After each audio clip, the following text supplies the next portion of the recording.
So close, yeah, close. And nice. It's been good. It's been good so far. Yeah, we've got a good rapport. And so Okay, can you guys hear me now? Yes. Oh my gosh, sorry about that. Let's see if I can quickly share this screen. Okay. All right. Thank you so much for hanging with me. We have a concept called the 6 personal perspectives at Keller Williams. Today, we're going to talk about the third one, which is E to P, entrepreneurial to purposeful. Okay. The first one is committing to self-mastery. The second is committing to the 80-20 principle. And today we're going to learn about the third one. This is a concept that is, in my opinion, super, super important, particularly for agents that are in the launch or relaunch phase of their business. So I'm going to go ahead and play this and really, really be open-minded here. This is some great, great material. By the E, or what do we mean by purposeful? So why don't we dive into this? What do we mean by entrepreneur and purposeful? Well, I love this. We're all pretty good at something. Would you agree with me? Well, this is being entrepreneurial, being pretty good. And yet, here's the thing. How far is that going to take you? I mean, being pretty good at something, how far is that going to take you? To break through what Gary says is your ceiling of achievement. Okay? What can we do to break through our ceiling of achievement? Well, number one, you're going to have to be purposeful in your approach. See, guys, there's going to be roadblocks along the way, and you've got to become super purposeful about how you approach those. Let me kind of bring this to life for you, and maybe this will help get some clarity around it. So everyone out there, that's you, every one of you, I want you to think of something you do particularly well. I mean, what do you do good right now? No judgment, just think about it a second. In our industry, it can be a lot of things, right? In the world of real estate, yeah, you can be a great listener. And that's one thing, and then that's a great thing to be good at. I don't know, maybe you've got the gift of words and you communicate really well. Maybe you're a naturally caring person. See, being an entrepreneur is not a bad thing. There's a lot of entrepreneur skills that can be applied to certain levels, and you can achieve a certain level of success in real estate with those. As a matter of fact, that's how we all start off, is with that E, correct? So being good at, let's just say, listening, or you can say I'm good with words, is a perfect example of being entrepreneurial. It's that E. Now, some call it easy. It's really, though, what comes natural to you. It's really your natural behavior. And you've gotten good through it, your own natural behavior, your enthusiasm for that skill, because if you feel like you're good at something, you actually probably do it more, and your drive to do well. Now, what if you had to do, this is really interesting. What if you had to compete at an Olympic level? Let's say that you took what you're good at and we said, okay, now you're going to compete at an Olympic level. Could you do that? What would it take? So no matter where you are naturally, you got to understand how good you are naturally. Sooner or later, you're going to plateau. We're going to show you a chart in a second where that shows up. Here's the thing, guys. We all feel like things are progressing when we start to plateau the way that they used to, not at the same rate. Sometimes this happens in our self-talk. Well, it may become one of disappointment and negativity. And then our affirmations, they fly out the window. And it can be tough at that time to get our mindset right. And eventually what happens is this turns into resignation. And if we stay there too long, it becomes uncomfortable. And we know we're not reaching our potential. Guys, we may even give up and start pursuing greener pastures. You know, I'll go do something else. I'll pick another career. And here's the thing I want you to hear, though. When you do that, you're going to start again at E. See, and if we're not careful, a ceiling is going to show up even in that new thing. And we cycle here again and again and again and again. And we never break through to higher levels of achievement. I mean, that's really what happens when we are unwilling to move out of E. The big point here is this, and I want you to write this down because this is important. And I'll tell you the word I want you to write down. To achieve higher and higher levels of success, to achieve higher and higher levels of success, it's going to require you to become purposeful.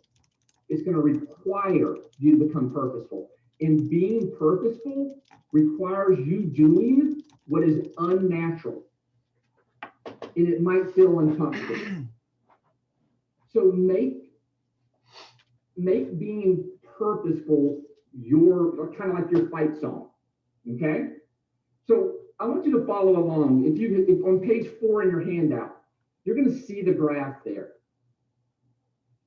Now, here's what I want you to understand. Moving from E to P, and you see the ceiling there. Being purposeful requires a little bit extra. It really does. So if you look at the top right of the graph, right up above where the ceiling is, you'll see it. To bring a purposeful style, it's going to take 2 things. Well, really 5, but let's share the first 2. Number 1, it's going to take focus and accountability. Focus is at the top, accountability is at the bottom. I want you to look at them like the bread on your sandwich. Does that make sense? See, focus alone can help you start chipping away at the ceiling. And you can achieve focus by doing a lot of things. Number 1, you can write down your goals. That's going to help you focus better. You can bring in, you can do what? Focus on the 20%, right? Out of the 80-20 model. That little bit of focus on your time block will absolutely start to chip away at your ceiling. And here's what's great. We got proven forms of accountability. And we've got our GPS. We've got our 411. When you measure what you do and you track your numbers, that's accountability. Have an accountability partner. I tell you what, Michael, and is super cool. Hire a coach. All great success people have a coach. There's no doubt about that. See, you've seen these 2 points in action over the last 2 weeks, right? I mean, that's what Bold's done. Your being bold right now is proof that you're working to be purposeful. So you're bringing focus to your learning. You're committing to new time blocks. You're committing to new actions. You're finding accountability with your accountability partners. So you're feeling this right now because you're finding focus and doing new things in new ways. And guys, this wonderful community has helped holding us accountable. Now, I don't want us to skip the meat inside the sandwich because those 3 things in the middle, man, they are so important. Focus and accountability absolutely have to be there. So what are these 3 things in the middle? Well, they're strategic options, they're models, and they're systems. Strategic options, models, and systems. And I love that word, strategic options. It sounds just so like we're going to go get something. Here's what I love about strategic options, though. Really and truly, how do we think critically? How do we think critically within our business?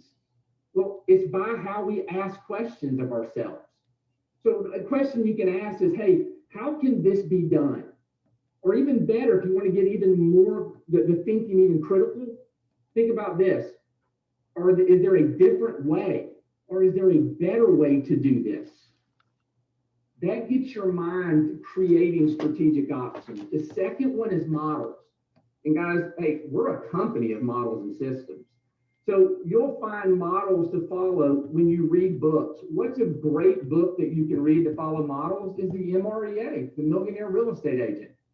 That's really and truly what? It's a model to net $1 million in our industry. It really is.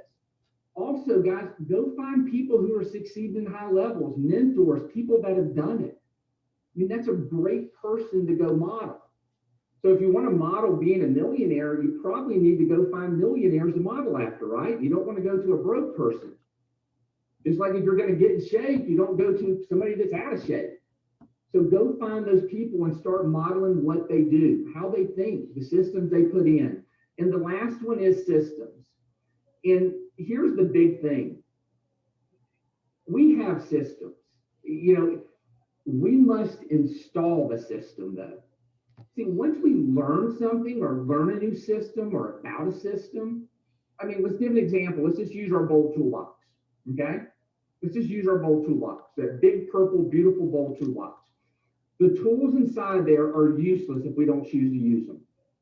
They're useless if we don't choose to use them.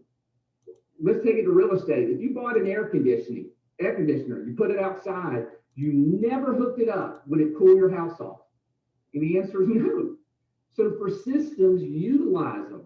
mean, utilize your time block. It's one thing to know to time block, it's another to utilize it. Create checklists. And here's what I love, test your systems to make sure that they work. Guys, this moving from E to P, let's be real honest and direct, because I'm sure that's what you want, right? It's going to take quite a bit of effort. It's going to take quite a bit of effort. I mean, it's going to take persistence. It's going to take patience, and it's obviously going to take purpose.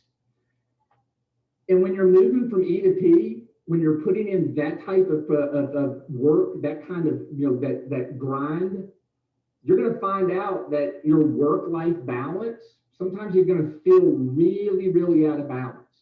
You really are. You're going to feel out of balance for your family. You're going to feel out of balance sometimes in the way that you work. Michael Ann.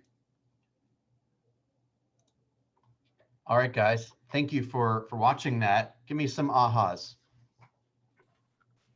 That basically sums up a lot of my life and my my professional career. Right. The wake-up call for me. Well, that's why I'm here to change all that in my second, my career change. But yeah, that's well in your first hit career. home with me. In your first career,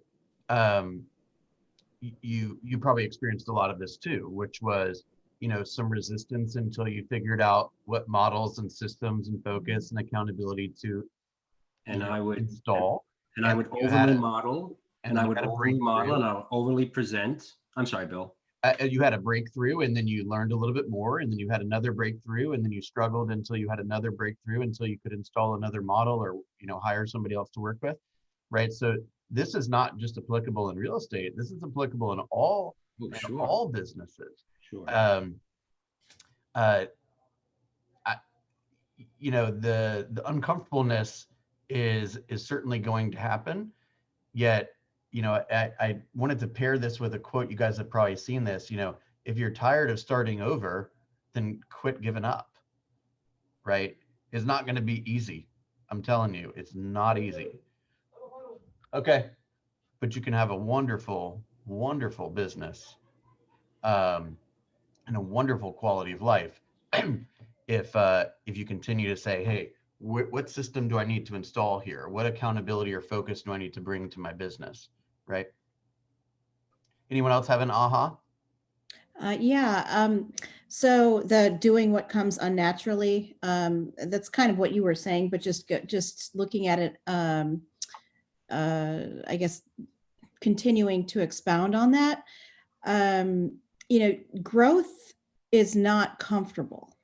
Right. So when we push ourselves to try new things, we have to be comfortable with discomfort. Yeah. So we have to set ourselves up that, okay, this is going to feel uncomfortable, but I'm going to try it. And then the whole, fail fast, fail often, fail forward. So almost like, how many times am I going to fail before I get something right? Like giving yourself permission to fail and letting yourself know that it's okay. As long as you're following a, guideline, you're trying something new. So, I know I've tried pushing myself with just the way I'm talking to people, and it's using some of the scripts that it's not natural for me, some of those things. Yeah. And so but I'm putting my own spin on it too, so which I think is critical. I think it's really important to put your own spin on it, yet sticking to the script, to this essentials. So the only thing I would caution you on that is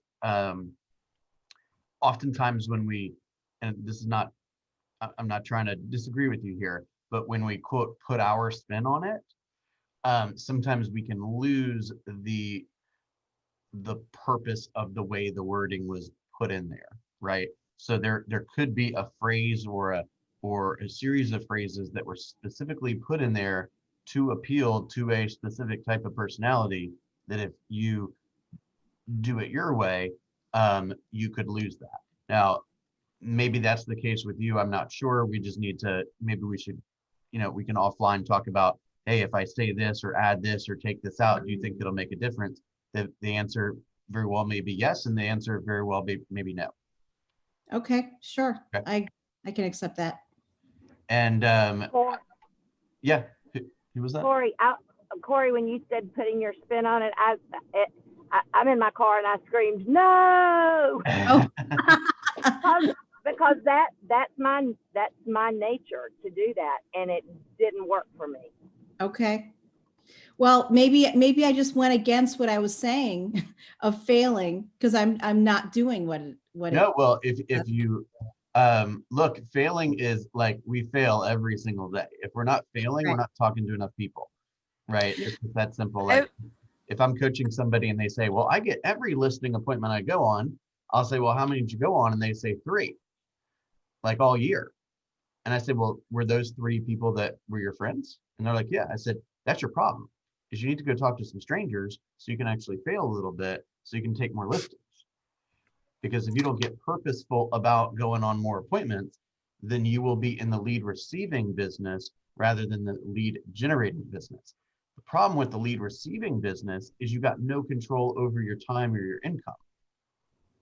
If you want control over your time and your income, you got to go find the business, right? Otherwise, you're just kind of sitting back waiting for the phone to ring, and it's pretty hard to create a lifestyle when you don't know how much money you're going to make.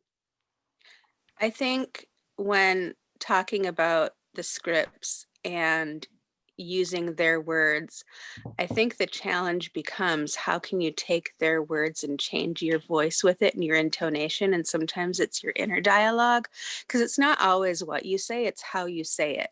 Right. And so sometimes there are things that somebody might have said to you or that you might have heard somebody say, and they said it with a tone that made you feel funny. So finding the tone. And I think Of the that's what delivery. you alluded What to. we learned is that language is 55% tone, or I'm sorry, 55% body language, 38% tonality, and 7% words. And when you're learning the language of sales, it's like learning Spanish or Korean or French. It's a different language, and you're going to stumble. And that's why they say don't just read it, you got to write it, you got to say it, you got to vocalize it, you got to practice, right? So saying the embedded commands, asking great questions, practicing asking great questions, these are all things that may not come natural, yet what will come natural to you will only get you so far. If you want to get beyond that, which I believe we all do, it's not necessarily income wise, by the way. If you want to get beyond your current level of skill and performance and results, you're going to have to take on some new things you're not used to taking on. Greta? I had a question on this because I totally, I'm torn between the two. And as you know, I'm the model for wanting to stay in E. And I'm working very hard to be a P. And I do think the models are vital. The problem I'm having is with I'm still like in the baby first. Hey, I'm new, Oh yeah, you're not expected to be P like in the first month. Well, but with the script, kind of going to Corey's point, I had a friend who was Keller Williams, and he called me, and I got the script because when I was reading, I'm like, hey, I had this conversation with a friend a few years ago, and I remember being slightly like I went when he said, I'm calling you to help me grow my business, because it was very all about me, my business, help me.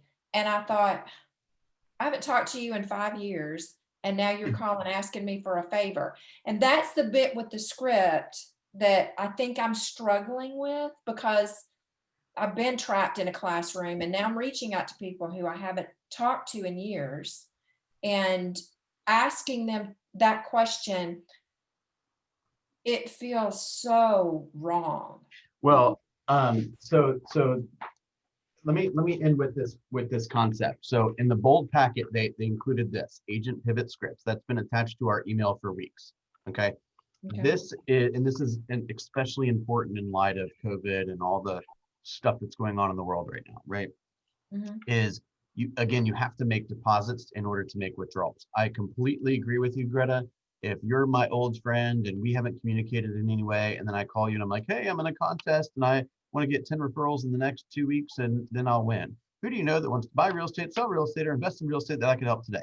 Oh, great. Thank you so much for thinking about that. Now, who do you know that's a neighbor that wants to buy real estate, sell real estate, invest in real estate? I've said that 2 million times. Okay. It works when the relationship is solid. If the relationship is not yet solid, or you haven't made enough deposits for that to feel good, then it feels not good. And so a lot of these scripts are scripts that are more along the lines of, how are you? Is your work okay? Is your family okay? What are your goals, right?